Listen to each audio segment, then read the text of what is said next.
Il y a un poison silencieux qui a pénétré dans le flux sanguin de la chrétienté moderne, une drogue théologique qui a transformé l'autel en table de roulette et le Dieu tout-puissant en croupier de casino. C'est ce qu'on appelle la théologie de la prospérité, mais ici nous l'appelons par son vrai nom, la grande arnaque du double. Tu l'as sûrement entendu. Le prédicateur, dans un costume qui coûte plus cher que le salaire annuel de la moitié de sa congrégation, se lève et proclame « Si tu sèmes aujourd'hui ta semence, Dieu est obligé de te rendre le double ». Cela sonne comme de la foi, cela sonne comme de l'espoir. Mais la réalité est que cette phrase est un commandement d'homme conçu pour trafiquer ton besoin et nourrir l'avarice de loups déguisés en agneaux. Mon ami, analyse l'architecture de cette tromperie. On t'a enseigné que la foi est une monnaie d'échange, un actif financier que tu peux investir pour obtenir un retour garanti.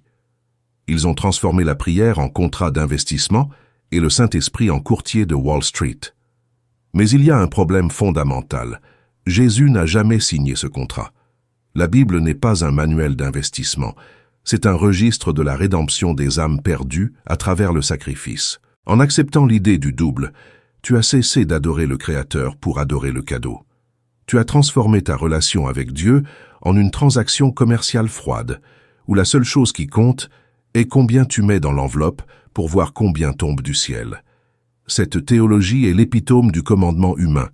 C'est une anesthésie spirituelle qui te permet de continuer à être un amant de l'argent tout en te convainquant que tu es un géant de la foi.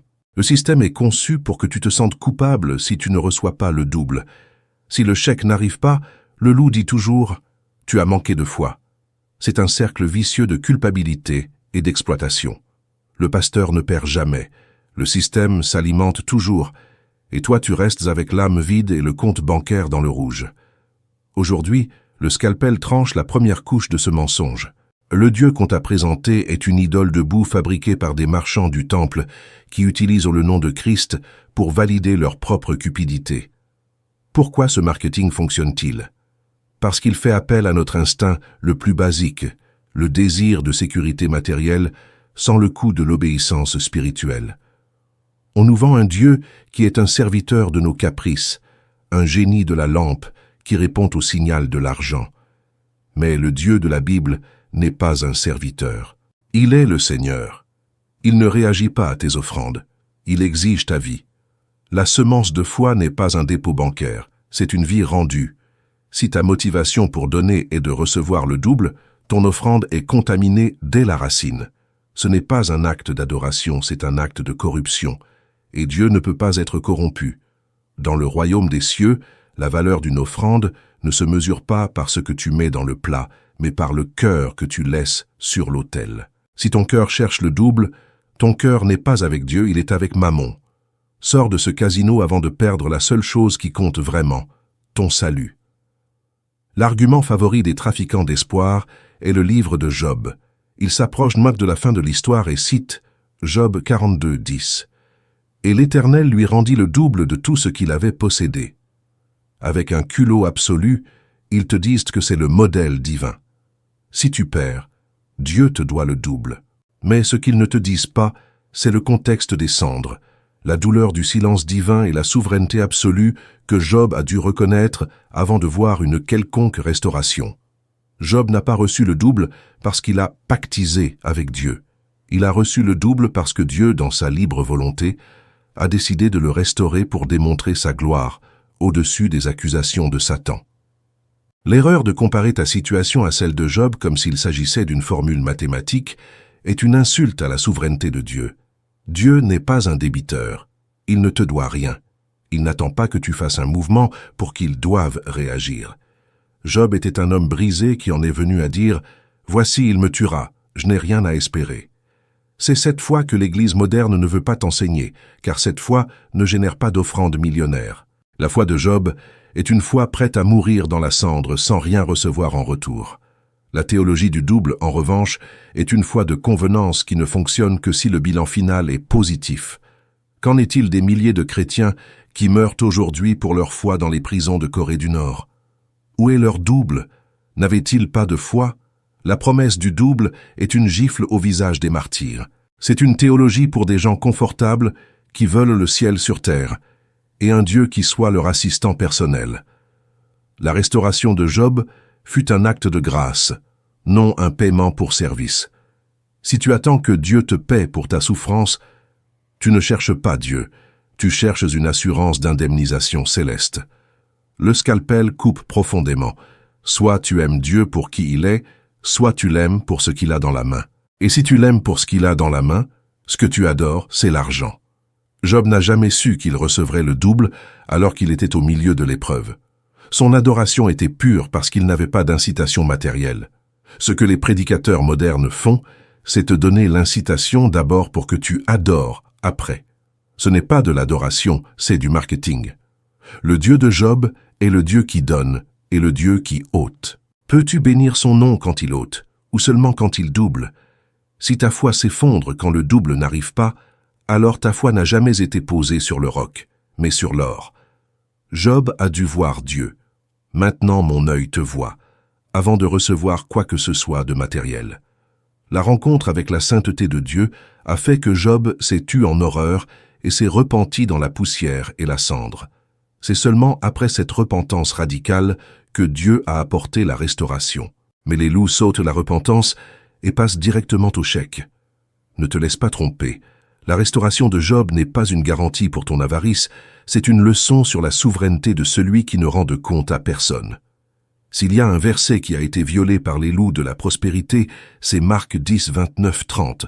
Les prédicateurs hurlent « Jésus a promis le centuple maintenant » et la foule applaudit, rêvant de manoir. Mais la Bible n'est pas un buffet. Le verset complet dit qu'ils recevront le centuple avec des persécutions. As-tu déjà entendu un prédicateur demander une offrande pour que Dieu te rende 100 fois plus de persécutions? Non, parce que la persécution ne peut pas être exhibée sur un Instagram rempli de filtres. Jésus n'établissait pas un fonds d'investissement. Il parlait de l'économie du royaume, basée sur la communauté et le sacrifice. Quand tu quittes ta maison pour la cause de Christ, tu entres dans l'Église, où tu as désormais 1000 maisons où dormir et 1000 frères qui prennent soin de toi. C'est une richesse relationnelle qui transcende la propriété privée. Mais l'homme moderne veut le centuple en liquide, pas en frères. Ils ont transformé une promesse de consolation pour ceux qui ont tout perdu pour l'Évangile en un appât pour ceux qui veulent tout avoir sans renoncer à rien. Le jeune homme riche s'en alla tout triste parce qu'il voulait Jésus plus son statut. Jésus lui a demandé de tout quitter. La réponse de Jésus à Pierre n'était pas une garantie de richesse, mais la garantie que Dieu ne laisse pas ses enfants orphelins. Si tu vas à Dieu pour le centuple, tu ne vas pas à Christ, tu vas à Mammon. L'arithmétique de Jésus est simple. Celui qui perdra sa vie pour moi la trouvera. Il ne dit pas « celui qui investit son argent avec moi le doublera ».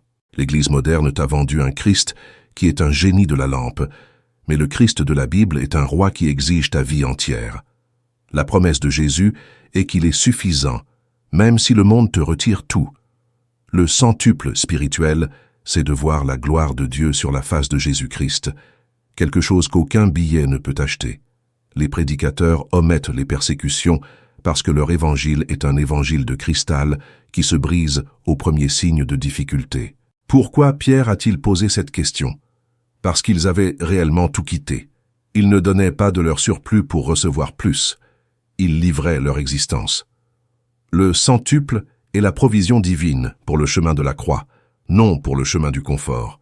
Quand tu interprètes ce verset comme une formule financière, tu insultes la générosité des disciples qui sont morts pauvres pour que tu puisses aujourd'hui entendre la vérité. Dieu n'est pas en dette envers toi parce que tu as mis de l'argent dans une enveloppe. Il a déjà payé ta dette sur la croix. Chercher le centuple matériel, c'est agir comme un mercenaire, non comme un fils. Un fils aime le père pour la relation. Un mercenaire travaille pour la paix. Si ta relation avec Jésus est médiatisée par le calcul de combien tu vas recevoir, arrête-toi. Le scalpel expose ton cœur. Tu ne cherches pas un sauveur, tu cherches un associé capitaliste. Repens-toi de ton avarice déguisée en piété. Pourquoi ce système est-il si efficace? Parce qu'il opère sur l'espoir. Les prédicateurs de la prospérité ne sont pas des pasteurs, ce sont des ingénieurs sociaux qui manipulent le désespoir. Ils s'approchent de celui qui a des dettes, du malade, et leur murmurent « Pactise avec Dieu, donne ce que tu n'as pas, et il te donnera le double. » C'est un trafic d'influence qui n'a aucune base dans l'Écriture. Ils vantent des miracles comme de la marchandise au nom de celui qui a chassé les changeurs avec un fouet. Mon ami, analyse le modèle. Si le miracle se produit, le pasteur s'en attribue la gloire. S'il ne se produit pas, la faute t'en revient. Tu as manqué de foi, disent-ils. C'est un système où le leader ne perd jamais et où la brebis est toujours la coupable. 2 Pierre 2,3 dit « Par cupidité, ils trafiqueront de vous au moyen de paroles trompeuses. » Ce ne sont pas des paroles de vie. Ce sont des paroles conçues pour extraire la valeur de ton travail afin de construire des empires personnels.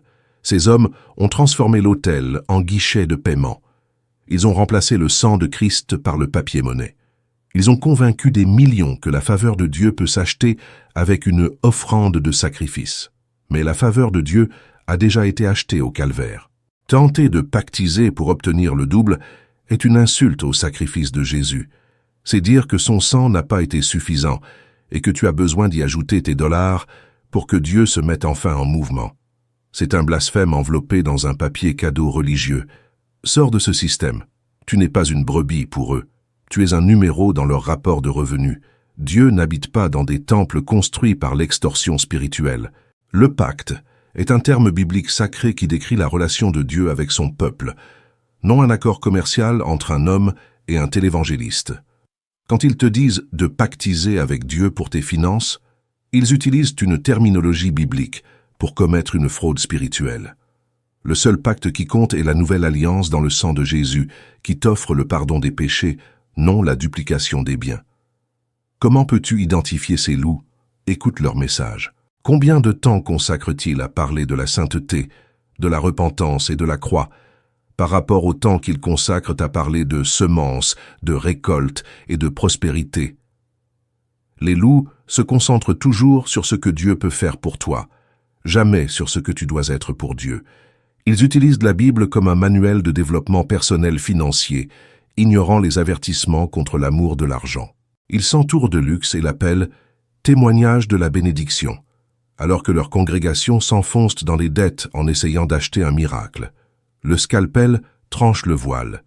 Ces hommes ne servent pas Christ, ils servent leur propre ventre. Ne sois pas complice de leurs péchés. Ton argent ne peut pas acheter la grâce et tes promesses de donner ne peuvent pas obliger le Tout-Puissant. Le véritable espoir n'est pas dans le double matériel, mais dans le Dieu qui pourvoit à tous tes besoins selon ses richesses avec gloire en Jésus-Christ. Si la promesse du double était une loi, l'apôtre Paul aurait été l'homme manquant le plus de fois.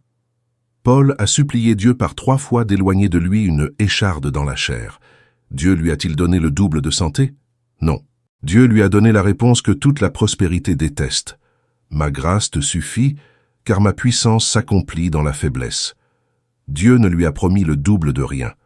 Il lui a promis sa présence, et cela a dû suffire. Le mot-clé que l'Église moderne a effacé est suffisance. Nous avons été entraînés à vouloir toujours plus de bénédictions, plus d'argent, plus d'influence. On nous a dit que la rareté est un signe de péché. Mais Paul dit dans Philippiens 4,12 « Je sais vivre dans l'humiliation, et je sais vivre dans l'abondance. En tout et partout, j'ai appris. » Paul ne cherchait pas le double, il cherchait Christ. Il a compris que la vraie richesse n'est pas ce que Dieu met dans ta main, mais qui est Dieu pour toi quand ta main est vide. La promesse du double est une doctrine pour nourrissons qui n'aiment le Père que pour les bonbons. Mais l'Évangile est pour les adultes qui aiment le Père même s'il n'y a pas de bonbons. Mon ami, que se passerait-il si aujourd'hui Dieu t'enlevait tout et ne te laissait que sa grâce? Serait-ce suffisant? Si ta réponse est non, alors ton Dieu est ton confort. La théologie du double t'a volé la capacité de trouver la joie dans l'épreuve. Elle t'a fait croire que si tu ne prospères pas matériellement, Dieu est en colère. Mais la Bible dit que toute chose concourt au bien de ceux qui aiment Dieu, non que toutes choses leur donneront le double. La bénédiction vient souvent sous forme d'émondage pour que tu cesses de te confier dans les choses qui périssent et que tu te confies dans l'Éternel. Paul a terminé sa vie dans une cellule romaine, demandant un manteau pour le froid. Où était son double? Il était dans la couronne de justice que le Seigneur, le juge juste, lui donnerait en ce jour-là. Pas sur cette terre. Le monde moderne nous bombarde avec l'idée que plus c'est mieux. L'Église moderne a adopté ce mantra et l'a baptisé.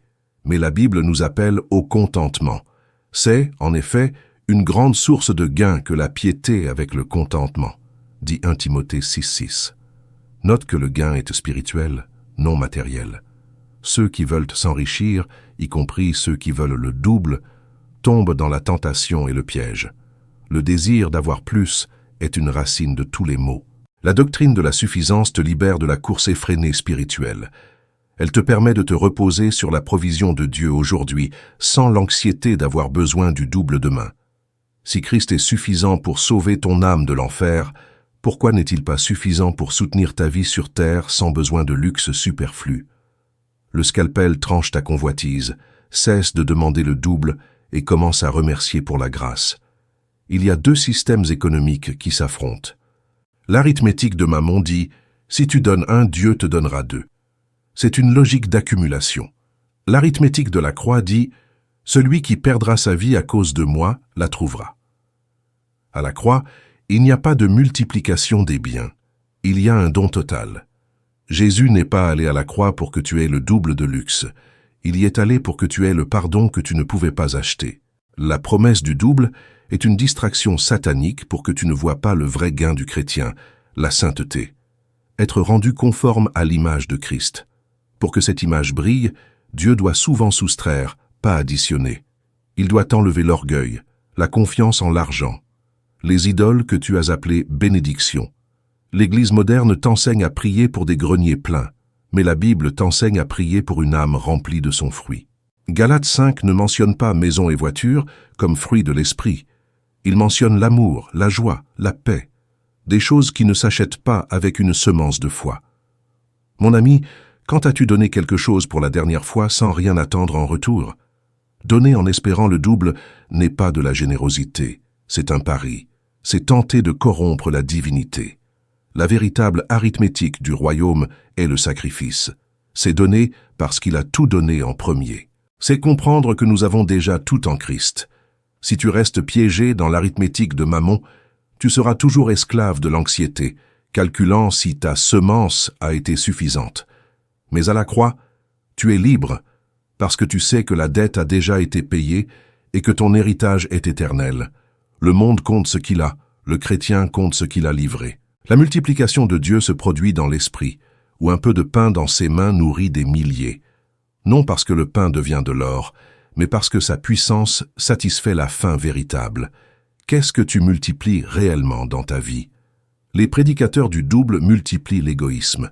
Ils enseignent aux gens à être plus cupides au nom de Jésus. L'arithmétique de la croix, cependant, multiplie l'amour à travers la perte.